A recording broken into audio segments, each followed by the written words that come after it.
आप लोगों ने विषय को सुना है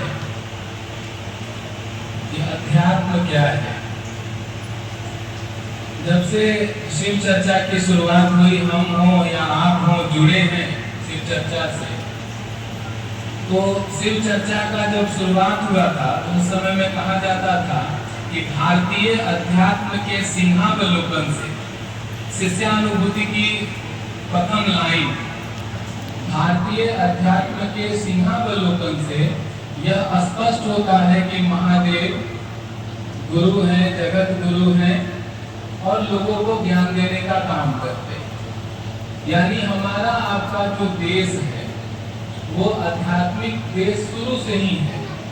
शुरू से ही अध्यात्म की अध्यात्म का जो शुरुआत हुआ है वह भारत देश से ही शुरू हुआ। यहीं से पूरे विश्व को ज्ञान गया। आज भी लोग इस चीज को मानते हैं कि भारतीय जो हैं वो आज भी अध्यात्म को मानकर चल रहे हैं या अध्यात्म को जानते हैं। अध्यात्म का संधि विच्छेद अगर करते हैं हम आप, तो अधिजोर आत्मा, यानी अपने आप को जानना कि हम और आप हैं क्या चीज, हम और आप कहां से आए हैं, हम और आप आगे चलकर कहां चले जाएंगे। भगवान बुद्ध जब बच्चे थे तो वो जब घर से बाहर निकले थे तो उनको यही चीज सोच में आई थी कि आदमी जो मर जाता है तो फिर कभी नहीं आता, तो नहीं आता, कोई काम करता रहेगा और तब भी उसको ले करके चला जाएगा, काम भी पूरा नहीं करने दिया जाएगा। तो कहा गया कि हाँ, आप काम करते भी रहिएगा, कभी आपको मौत आएगी तो लेकर करके चली जाएगी, यानी आपको पूर्ण नहीं करने दिया जाएगा। तब उन्होंने सोचा कि कोई एक काम तो पूरा कर लिया जाए कि हम कम से कम अध्यात्म को जान ले, अपने आप तक को जान ले कि हम आए कहां से हैं और हमको जाना कहां है। और उनको सम्यक ज्ञान प्राप्त हुआ था, जिसके कारण आज हम आप भगवान उनको मानते हैं। उनको भगवान की उपाधि दी गई है, भगवान उनको मानकर चला गया। तो अध्यात्म के माध्यम से हम और आप जो है वो इस चीज को जानने समझने का कोशिश करते हैं कि हाँ, हमारा आपका आगे चलकर करके क्या हम कर सकते हैं जिससे परमात्मा को माना जा सकता है, आत्मा को जाना जा सकता है कि हमारी जो छोटा अंश है हमारे अंदर में, जिससे पूरी अध्यात्म माना जाए परमात्मा का ही अंश न आत्मा। छोटी सी आत्मा हमारे आपके अंदर में है, तभी ये शरीर हमारा आपका चल रहा है, नहीं तो नहीं चलेगा। अगर शरीर से आत्मा का निकल जाना, अगर निकल गया यानी हमारा आपका बात खत्म हो गया, हम आप फिर कुछ नहीं। यानी पूरे शरीर का खेला, शरीर की चाबी आत्मा के ही पास है। अगर वो है, वास कर रहा है तो हमको आपको चला रहा है, नहीं तो नहीं चलाएगा। अगर वो निकल गया तो बात खत्म हो गया। यही अध्यात्म की मूल कारण है और हम आप उसके तरफ चलते हैं। कोशिश करते हैं कि सारा कुछ करने के बाद हम खूब कर ले अपना काम, सब काम करने के बाद खूब बढ़िया से घर बना लेते हैं। जमीन का अगर पूजा करना हो, शुरुआत करना हो तो थोड़ा सा पूजा कर लेते हैं कि थोड़ा भगवान को मना ले रहे हैं। इससे क्या है कि घर अच्छा से बन जाएगा, सब चीज ठीक ठाक हो जाएगी। फिर जब घर बन जाता है तो घर में जाने से पहले ईश्वर को याद कर लेते हैं, परमात्मा को याद कर लेते हैं कि हे भगवान, थोड़ी आपकी दया बनी रहे जिससे हमारा घर में सुख शांति बना रहे। तो हम आप इस हर जगह पर ये बात आगे रखने का कोशिश करते हैं कि भगवान का नाम लेने से जो है वो अच्छा होता है, भगवान का नाम लेने से सुख संपदा आती है, भगवान का नाम लेने से, परमात्मा का नाम लेने से हर चीज अच्छा हो सकता है। यही कारण है कि हम लोग उनको आगे बढ़ाकर तब कोई काम करते हैं। शिव चर्चा के माध्यम से होता क्या है, इस शिव चर्चा के माध्यम से थोड़ा सा पहले जो बात थी कि सिर्फ भगवान से लेना, समझ लेना, बात खत्म। अब क्या है, शास्त्री हरिदानंद जी ने हमको आपको समझाया कि महादेव को थोड़ा सा जानने का भी कोशिश करो, पहचानने का भी कोशिश करो, उनको मानने का भी कोशिश करो, उनके भी दर्द को समझने की कोशिश करो। तो ये अब धीरे धीरे हमारे आपके द्वारा ये चीज होता चला जा रहा है। तो मूल यही है कि अध्यात्म का मतलब अपने आप को जानना कि आप क्या है। चलिए जो हम समझे हैं वो आप लोगों को बताने का प्रयास किए। ये सूत्र का विज्ञान तो तुरंत भैया से सुन ही लिए। देखिए विज्ञान उसको कहते हैं, विज्ञान कोई भी चीज, विज्ञान एक शब्द है, एक वर्ड है, एक पढ़ाई उसको कह सकते हैं। विज्ञान क्या है, जल्दी किसी चीज को मानता नहीं है। आप धर्म की बात करिएगा तो विज्ञान विपरीत चलेगा।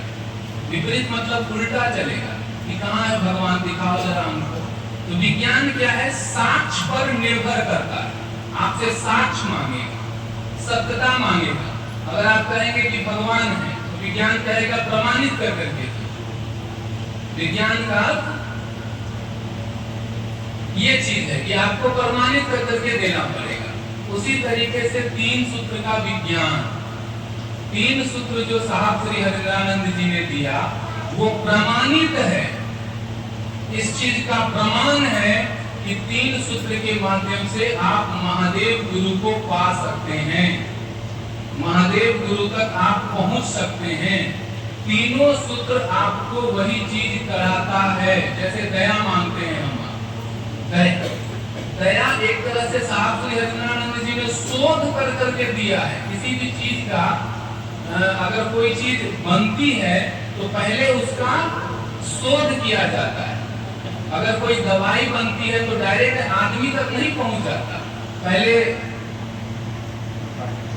किसी पक्षी को, किसी जीव को खिलाकर पहले देखा जाता है कि हाँ वो क्या है। पहले बेंग को खिलाया जाएगा। बेंग का जो बहुत सारी अंदर की जो पार्ट पूजा है वो हमसे आपसे मिलता है। उसको खिलाकर उसको खिलाकर उसको खिलाकर दिखाया जाता है, देखा जाता है, चेक किया जाता है कि ये सही बात है, ये दवा सटीक काम कर रही है कि नहीं कर रही। उसी तरीके से दया मांगो, दया से हमारा आपका मन झुकता है।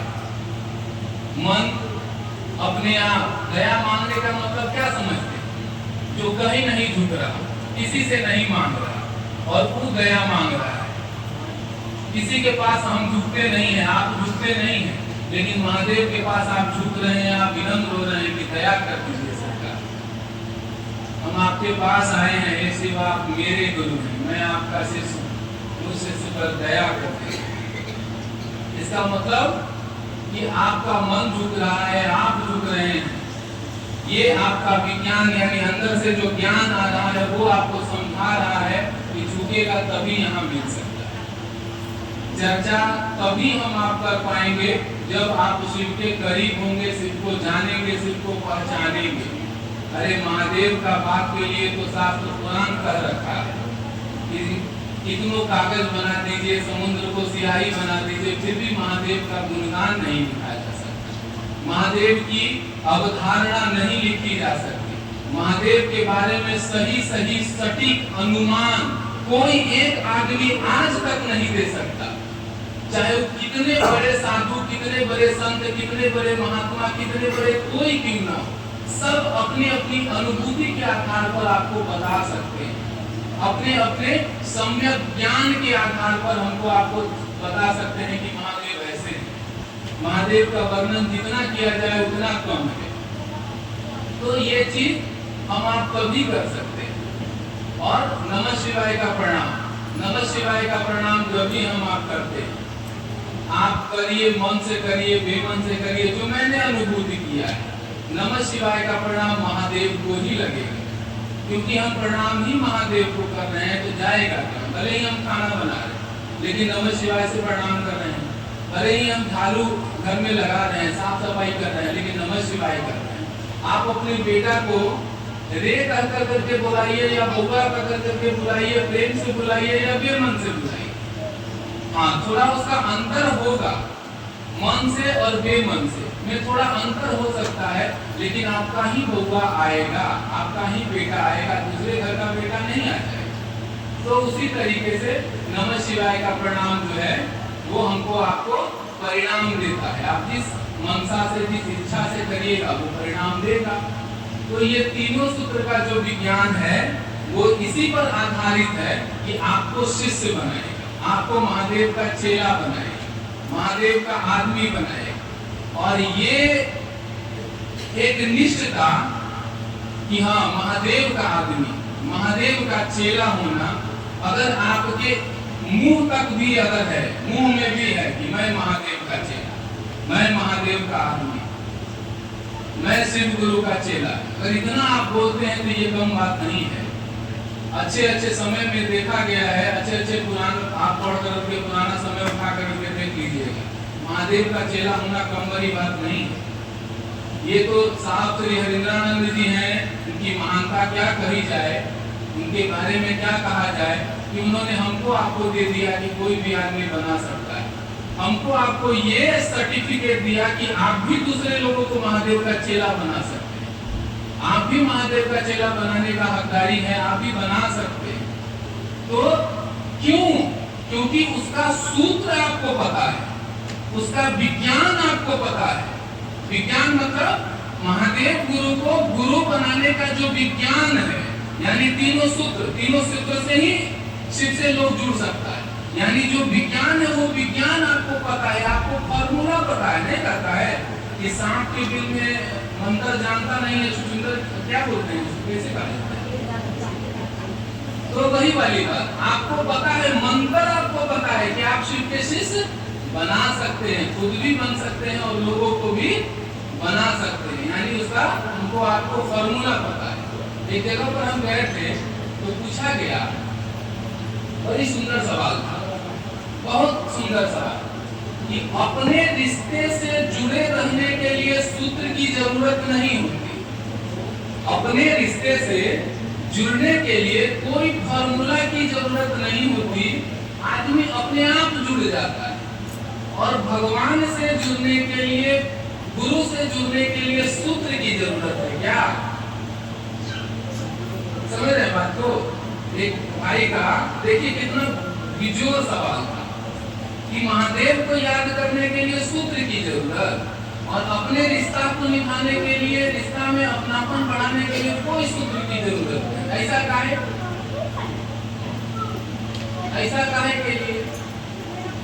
तो ये सवाल जरा सा सोच करके देखिएगा तो सही में हमको आपको परमात्मा से जुड़ने के लिए सूत्र की जरूरत है, शिव गुरु से जुड़ने के लिए 3 सूत्र की जरूरत है। लेकिन आज अगर बेटा हो जाए तो प्रवाह अपने आप होने लगता है, आज अगर शादी हो जाए अपने आप प्रवाह होने लगता है, आज अगर एक दूसरे से रिश्ता हो जाए अपने आप प्रवाह होने लगता है। यानी हम आप अपने आप स्वतः उसका प्रवाह करने लगते हैं, सोचने लगते हैं। लेकिन गुरु से जुड़ने के लिए 3 सूत्र की जरूरत है। आप करिएगा तभी हो पाएगा, आपको बारंबार प्रयास करना पड़ता है। इसका कारण यही है कि हम आपके संसार में हैं। दुर्गा सप्तशती जब पढ़िएगा तो उसमें लिखा गया है कि आप भगवती के मोह के गहरे गर्त में गिराए गए हैं। भगवती का जो ये पाठ है उसमें लिखा गया है, योग निद्रा जो देवी हैं वो लोगों के मन के मोह कर गहरे गर्त में गिराए गए हैं। ऐसे ही नहीं हम आप उनसे जुड़े हुए हैं, ऐसे ही वहां से निकलने का कोशिश नहीं कर रहे हैं। अगर मुंह से निकलिए जाइएगा तो परिवार कैसे चलेगा, घर द्वार कैसे चलेगा, हमारा समाज, हमारा परिवार, हमारा बाल बच्चा, जिसके मेन कारण, मेन काम के लिए आपको हमको भेजा गया है, वो काम परमात्मा का कैसे होगा? समझ रहे हैं? आपको या हमको भेजा गया है, कौन ऐसा काम है जरा सा बताइएगा तो जो ईश्वर की मर्जी के बिना हो जाता है? हम आप चाहे और हो या वो ना चाहे और ना हो, कुछ भी ऐसा बता दीजिए तो मेरी मर्जी के बिना कुछ नहीं होता, उसकी मर्जी के बिना कुछ भी संभव होता ही नहीं है। जो चाहे वही हो। तो ईश्वर को ही मनाया जाए, ईश्वर को ही अपनाया जाए, ईश्वर से ही जुड़ा जाए, जिससे हमारा और आपका कल्याण हो सकता है, हमारा आपका उद्धार हो सकता है। चलिए इस चीज को करने का कोशिश करें।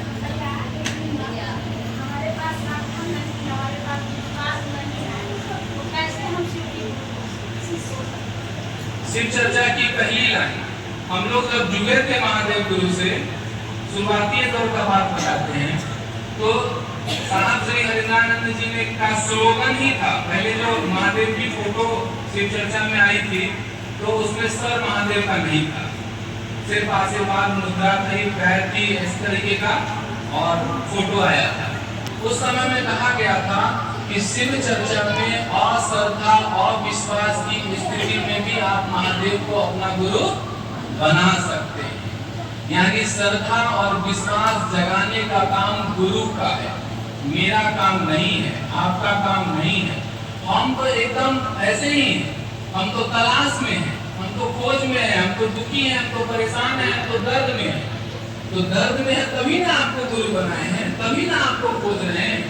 हमको पता है कि आप हमको उबार सकते हैं, आप हमको बढ़ा सकते हैं, आप हमको दे सकते हैं जो चीज मेरे पास नहीं है, हमको धन दे सकते हैं, आप हमको दौलत दे सकते हैं, घर दे सकते हैं, बेटा दे सकते हैं, हमको ज्ञान भी दे सकते हैं, सब कुछ आप हमको दे सकते हैं।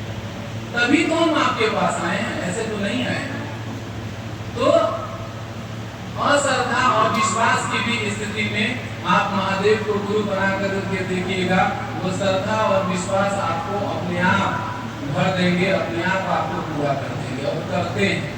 आज अगर श्रद्धा और विश्वास न हुआ रहता तो इतने लोग शिव को गुरु नहीं बनाए होते।